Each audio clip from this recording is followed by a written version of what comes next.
Have you ever felt a chill in a perfectly warm room? A whisper on the air when no one is there? Most of us dismiss these moments, labeling them tricks of the mind, drafts from an old window, the house settling.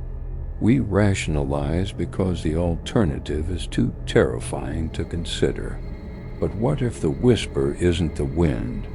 What if the cold spot isn't a draft? The Martin family learned the horrifying answer to these questions when they moved into their dream home on Blackwood Lane, a house that held a secret far darker and more malevolent than they could ever have imagined. Their story isn't just a tale of things that go bump in the night. It is a harrowing chronicle of a family's descent into a nightmare from which there was no waking.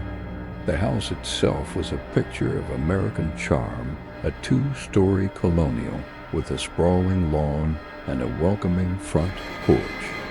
For the Martins, David, Sarah, and their two children, 10-year-old Emily and 7-year-old Josh, it was the culmination of years of hard work.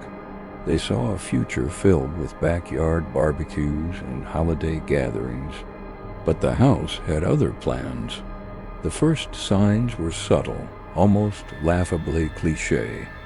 A misplaced set of keys. A door found ajar that was sworn to have been closed. The faint sound of footsteps from the empty attic. Sarah would hear her name called in a hushed, raspy voice, only to find David busy in the garage and the children playing outside.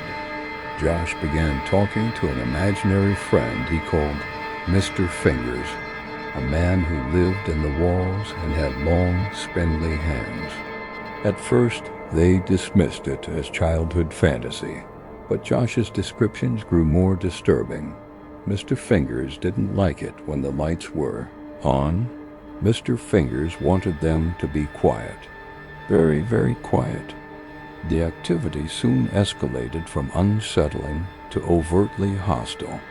One evening, as Sarah was tucking Emily into bed, the antique rocking chair in the corner of the room began to move on its own, its slow, rhythmic creaking filling the silent room.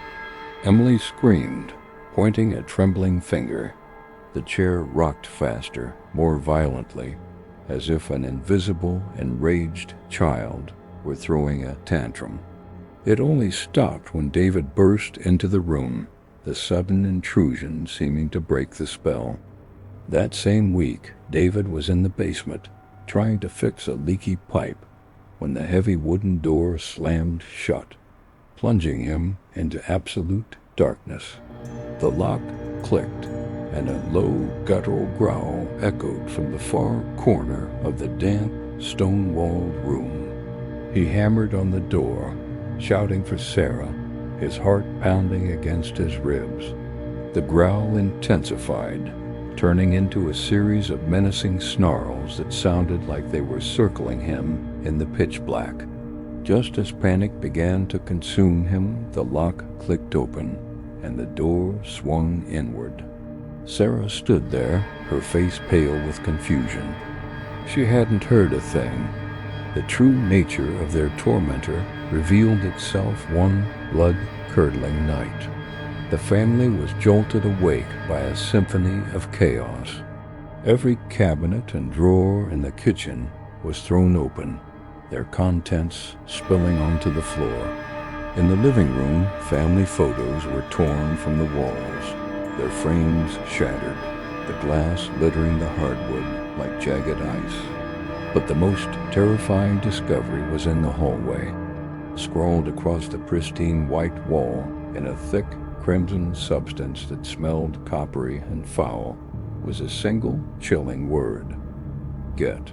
The substance was still wet, dripping down the wall in sickening rivulets.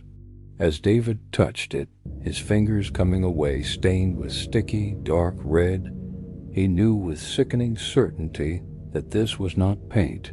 It was blood, whose blood he dared not guess. The message was clear. This was no longer a haunting. It was a declaration of war. Desperate, the Martins sought help from paranormal investigators, a husband and wife team named Arthur and Lorraine. Armed with the MF meters, thermal cameras, and a deep understanding of the spectral realm, they entered the house, their faces grim. The moment they stepped over the threshold, the air grew heavy and cold. Their equipment went haywire, needles jumping into the red, screens flashing with incomprehensible data. Lorraine, a sensitive, clutched her head, crying out in pain. She spoke of a powerful, inhuman entity, something that had never walked the earth as a person. It was a primal force of rage and hunger that had latched onto the property, feeding on the fear and life force of anyone who dared to reside there. It saw the Martins not as intruders, but as sustenance. Arthur set up cameras throughout the house, hoping to capture definitive proof to understand the enemy they were facing. What they captured was the stuff of nightmares. The footage showed shadowy figures flitting at the edge of the frame, objects flying across rooms with violent force, and disembodied whispers captured on audio recorders, hissing threats and curses. In one horrifying clip from Josh's room, a tall, impossibly thin shadow with elongated limbs could be seen detaching itself from the corner of the ceiling. It unfolded like a grotesque insect, its form fluid and unnatural, and slowly crept across the ceiling until it loomed directly over the sleeping boy's bed. It extended a long finger-like appendage, stopping just inches from his face before retreating back into the darkness as if sensing the camera as electronic gaze. The entity was toying with them, savoring their terror, growing stronger with every scream and every sleepless night. Arthur and Lorraine advised the family to leave immediately, that no cleansing or exorcism would be enough to banish a being of such ancient and profound malice. But David Martin was a proud man. He had sunk every penny he had into this home. He would not be driven out by a shadow. He believed he could fight it. This was his fatal mistake. The final battle came on a stormy Tuesday night. The wind howled like a banshee, and rain lashed against the windows. The power flickered and died, plunging the house into a terrifying, oppressive darkness, broken only by flashes of lightning. The entity chose this moment to unleash its full power. The house groaned and shuddered as if in the grip of an earthquake. A deafening roar, a sound of pure, unadulterated hatred, ripped through the home, seeming to come from the very walls. The Martins huddled together in the living room, armed with flashlights and a misplaced sense of hope. The temperature plummeted, their breath turning to fog in the air. From the top of the stairs, a shape began to form. It was darker than the surrounding blackness, a void in the shape of a man, yet grotesquely tall and emaciated. Its limbs were too long, its joints bending at impossible angles. As a flash of lightning illuminated the hallway, they saw its face or the lack thereof. There were no eyes, no nose, only a gaping, jagged maw that seemed to stretch from ear to ear, a black hole that promised nothing but oblivion. It let out a shriek that shattered the remaining windows, and the air filled with the smell of sulfur and decay. David stood his ground, shouting at it to leave his family alone. The entity descended the stairs, not walking, but flowing like thick, black oil, its form shifting and contorting with each step. It swiped at David, and he was thrown across the room as if hit by a truck, his body slamming into the wall with a sickening crack. Blood bloomed on his shirt. Sarah screamed, grabbing the children and trying to pull them toward the back door. But the entity was impossibly fast. It was on her in an instant, its shadowy tendrils wrapping around her. lifting her from the floor. Her screams were cut short with a final, choked gasp. Emily and Josh could only watch in frozen terror as the darkness consumed their mother. The last thing the children saw was the creature turning its featureless face towards them, its gaping mouth stretching wider, a silent scream that promised an end to all things. The investigators, Arthur and Lorraine, arrived the next morning, having been unable to reach the family by phone.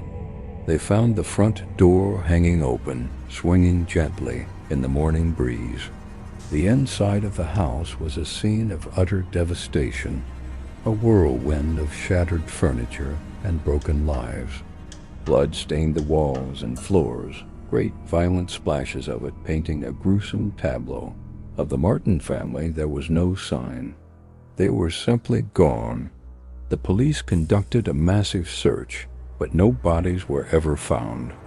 The official report listed them as missing, a family that had vanished into thin air. But Arthur and Lorraine knew the truth. They knew the house was not empty. It was simply feeding. Years have passed. The house on Blackwood Lane still stands, quiet and unassuming. It has been on the market many times, but no family ever stays long. They speak of whispers in the walls, of a cold that seeps into your bones, of a tall, dark figure seen at the top of the stairs. Most leave after a few terrifying weeks. The local authorities now warn people away, calling the property unsafe, condemned, but the truth is far worse. Sometimes on a quiet night, if you were to stand outside and listen, really listen, you might hear it, a faint sound from within. It is not the wind or the creaking of old wood. It is the sound of a child's soft weeping, followed by a low, guttural growl, and then silence. The house is waiting. It is always waiting. It is patient. And it is hungry.